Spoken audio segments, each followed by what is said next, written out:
Your voice, your opinion, your community. Fact TV, free speech protected.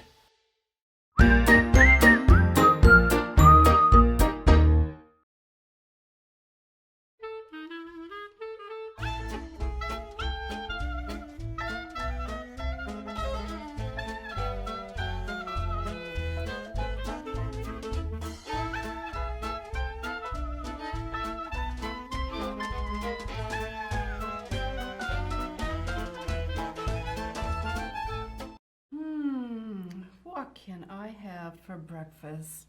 Maybe I'll make myself some oatmeal. No, oatmeal doesn't sound very exciting. No, maybe some scrambled eggs with toast and fruit. Fruit sounds pretty good, but I'm kind of in the mood for bacon. What can I have with bacon? Oh, I know! Pancakes! Pancakes with maple syrup on it. Oh, that sounds delicious. I think I'll make myself some pancakes.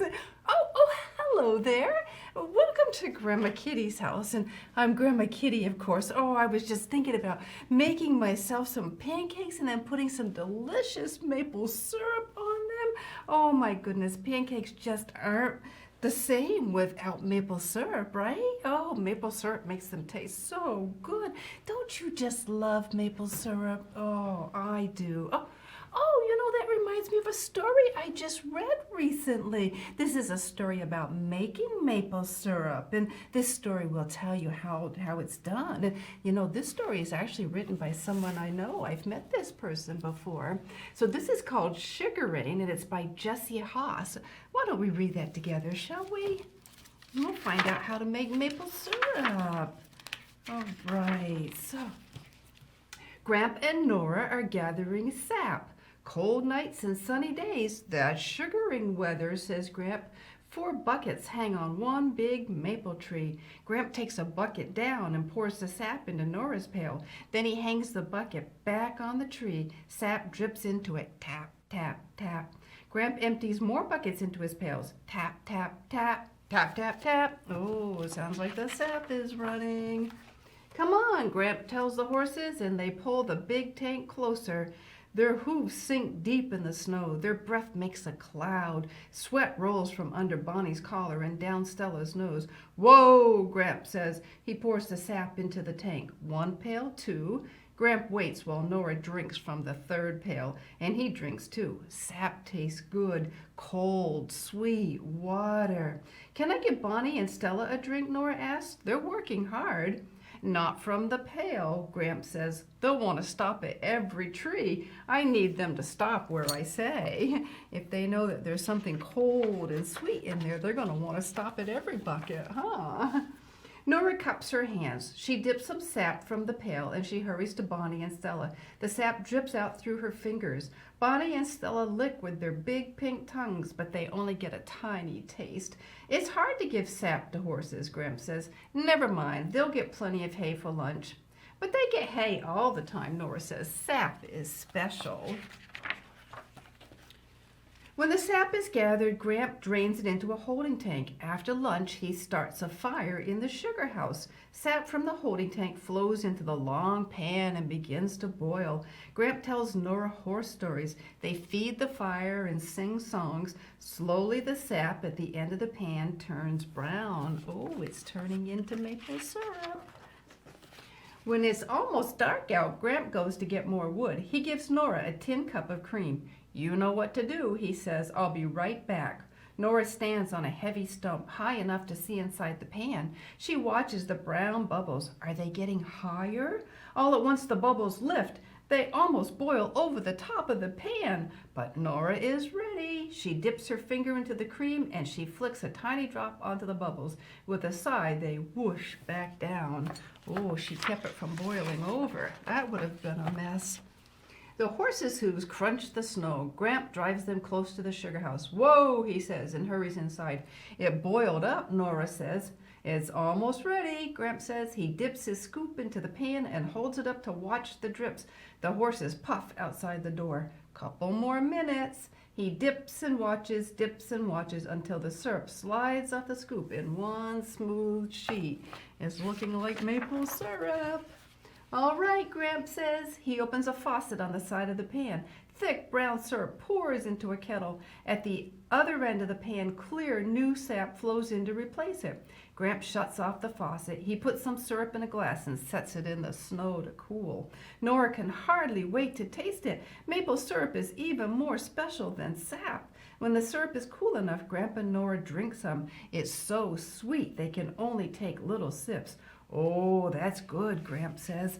See, it's so hot when it comes off, it's making lots of steam, and he had to put it in the snow to cool it down before they could drink it. Bonnie and Stella watch through the door. Bonnie and Stella should get a taste, Nora says. They brought the sap in and they brought the wood. She pours some syrup into her hand. It's warm and sticky and it dribbles through her fingers. Nora holds her hand out to Bonnie. Careful, Gramp says. Bonnie licks and licks. She thinks maple syrup is special too. Suddenly Nora feels Bonnie's teeth. Ow! She pulls her hand away. Okay, Gramp asks. Nora nods. Your hand is so sweet. She thought it was candy. Oh, the horse couldn't tell the difference between her fingers and the syrup. Stella points her ears. She wants syrup too, but Nora's afraid to give her any. Tell you what, Gramp says. Take this kettle of syrup to Gram and tell her we want something we can give a horse. She'll know what you mean. Gram puts the syrup on the stove, but he won't tell Nora. Gram puts the syrup on the stove, but she won't tell Nora what she's making. It'll be a surprise for you and the horses, she says. So Nora takes supper down to Grampa and they keep on boiling, long past Nora's bedtime. When they come back, the kettle of syrup is gone and the kitchen smells sweet and mapley. Next morning after breakfast, Gram brings a brownie pan from the pantry. Don't look yet. She cuts something into squares, then she gives a square to Nora. Maple sugar, Nora says. We don't make it often, Gram says. Maple sugar's special. But so are horses, says Nora. She bites off a piece, and it tastes so good it makes the back corners of her mouth water. She takes 2 more squares from the pan. Take one for Gram too, Gram says. Bonnie and Stella are hitched to the sled. They point their ears at Nora. Nora holds her hands flat so her fingers are out of the way. Bonnie's and Stella's whiskers tickle and their breath goes whoosh. Their long lips fumble up the sugar. Crunch, crunch, crunch. They nod their heads as they chew. I think they're happy, nodding their head because it tastes good. Happy now, Gramp asks. Yes, says Nora. She climbs up beside him. Gramp gives her the reins and she gives him his piece of maple sugar. Then they drive out to the woods to get more sap. Oh, isn't that a nice story? It's a lot of work to make maple syrup, huh? It took them all day long. It was past Nora's bedtime and they were still making syrup, huh? So they did it the old-fashioned way with the horses pulling the cart to collect the sap, but not many people do it that way anymore. Modern technology has made a lot of shortcuts to make it easier. So today I thought we could talk about making maple syrup. So the first thing you have to do when you make maple syrup, before you even start, you got to find the right trees. What kind of trees do you think make maple syrup? You got any guesses what kind of trees would make maple syrup? Any guesses? A maple tree? Ah, ding, ding, ding. Very good. Yes, you'll get maple syrup from a maple tree. Yeah. So you have to find one that has the right shaped leaves. So these are maple leaves here. So you have to find the trees with the right shaped leaves. Oh, what's that? Oh, in the wintertime, there are no leaves on the trees. Oh, you are very right. So you either have to figure it out before the leaves fall off the trees, or some people can actually look at the bark and tell whether it's a maple tree. Yeah, so once you find the tree, you have to tap it. Not like tapping on the table, no. To tap a tree means you have to drill a hole in it, yeah? And then you have to put a spout in there. So I have a spout here, and it's got a hook on it for the bucket. So you have to drive that into the hole, and then the sap will run right down the spout and into the bucket. Yeah. Now let me show you. This is the way most maple producers do it now. They have plastic spouts like this, and they tap that into the tree, and then the sap runs into tubes, and then you connect your lines all together, and it will run right down the hill, and then you just have one big tank down at the bottom, and that's all you need. You just gather it right there. You don't have to go from tree to tree. We had a friend that used to go from tree to tree gathering sap. It's very heavy to carry, and he had really long arms. We always thought that maybe he stretched his arms out from carrying so many buckets of sap. Do you think that might be what happened? Oh, sap is very heavy, so I'm sure most maple producers enjoy having just one tank at the bottom of the hill to gather from. Yeah, so for those who still use sap buckets, this is what the sap bucket looks like. Have you seen any maple trees with these buckets hanging on them? Yeah. If you see a bucket like this hanging on a tree, you know it's a maple tree. And then you have to put a cover on the bucket. Do you know why you put a cover on the bucket? Because if it rains, you're going to get a bucket full of rainwater. And you can boil rainwater all you want, but you're not going to get any syrup out of it. No, you have to have the sap. Yeah. So you got to have a cover on your bucket so you don't end up with a bunch of rainwater in there.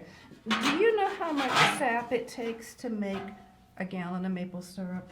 It takes 40 gallons. So this is a gallon. Can you picture 40 of these and you only get 1 gallon of syrup? Well, no wonder Nora and her grandpa had to work so hard. It takes a long time to boil that all down. Yeah, so you have to boil 40 of these to just get 1. Yeah, and sap just tastes kind of like sweet water. Yeah, so let me show you about syrup. Now let me show you this. You see this?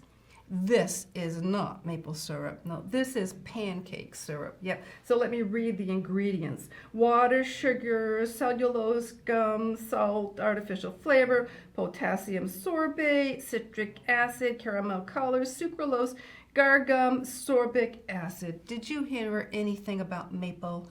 No, because there's no maple in it. It's just pancake syrup. It's not maple syrup. No. So let me show you let me tell you how it's graded. Yeah, did you know maple syrup is graded? Not like school where they do kindergarten and first grade and second grade. No, it's graded by color and flavor. So this is the way it used to be graded. Fancy A, B, and C. Now, when I was in school, I always liked to rank right at the top of the chart, you know. But look at the top, it's fancy.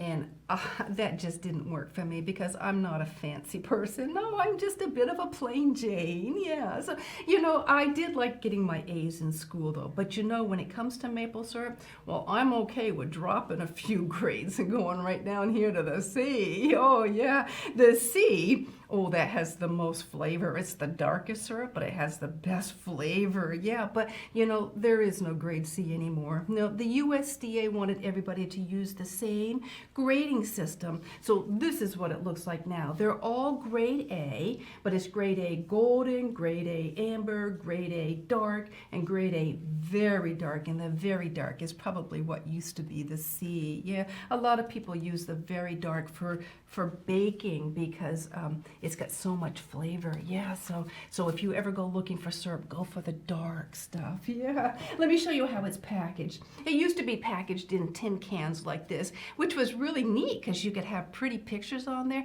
But do you know what happens to metal cans?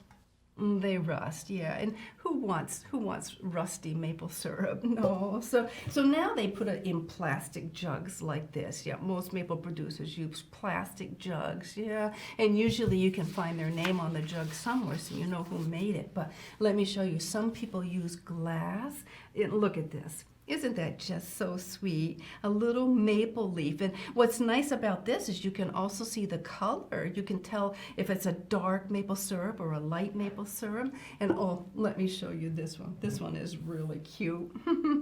This is a gingerbread man. Isn't he sweet? Oh, he just looks too good to eat though, doesn't he? Yeah, but you can tell, here's some, you probably can't see these very well, but this is probably the golden, and then this is probably the amber, and then this is probably maybe the dark amber, but it shows the different colors of the maple syrup. And the golden is what you usually get first in the first part of the season.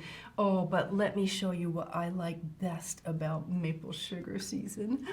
The candy. Oh, I just love the candy. Yeah, if you cook the syrup a little bit longer, like Graham did in the book, you cook it a little bit longer, you can make things. You can make maple candy. So if you have molds, you can pour the maple sugar into the mold and make different shapes. So this is a maple leaf, and you can't see these because it's small, but I've got shamrocks and chickies for Easter, and how about this, an Easter bunny? And I've even seen at Halloween time where they make jack-o'-lantern maple candies. Oh, I just love maple candy. Let's see what else we have here. Oh, you could have maple cookies, yes, and then and this is granulated maple sugar. And you know what I do with this? I put this on my vanilla ice cream. Oh, that tastes so good. And then there's also maple cream, and this is a creamy. It's not as granulated as the candies. It's a cream, and you can spread it on your toast. Oh, very good. It's delicious. And then, have you ever heard of sugar on snow? That's when they cook the syrup until it's really thick. And then you get a pan of snow, and you scoop the maple syrup onto the pan of snow, and it makes kind of like a ball. And it's not hard like a lollipop, but it's like a real chewy maple syrup, kind of chewy like a lollipop candy. Oh, it's really very good. Yeah. So, but you can only make sugar on snow if you have snow. Some years we don't even have snow. So do you know which country makes the most maple syrup? Canada, our neighbors to the north. Yeah. So, I think that's about all I can tell you about making maple syrup. It's quite a process, but oh, is it worth it? Oh, so very yummy, yummy. So I thought we could move on to Move and Groove, and I brought every good thing because maple syrup is a good thing, isn't it? Yeah, so I thought we could move and groove to every good thing. So why don't you hop up off the couch and join me? Remember that when we move, our hearts beat. Oh, our hearts were made to beat. So when we move and groove, oh, it really makes our heart happy. So hop up off that couch and get ready to join me.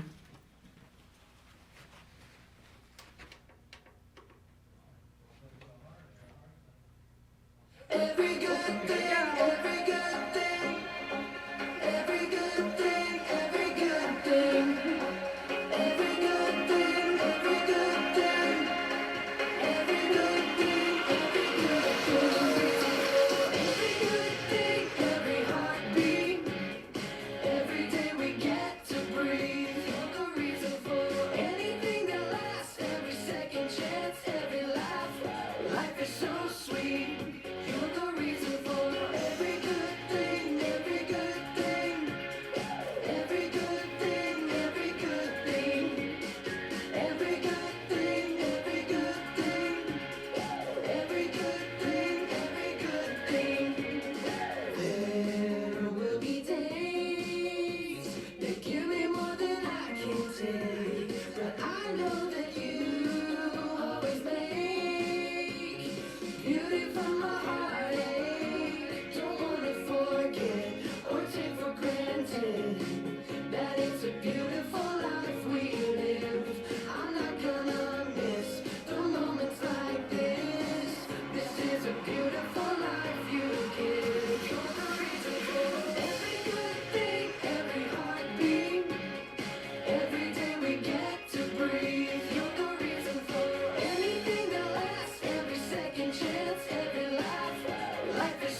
Did you get up and move and groove?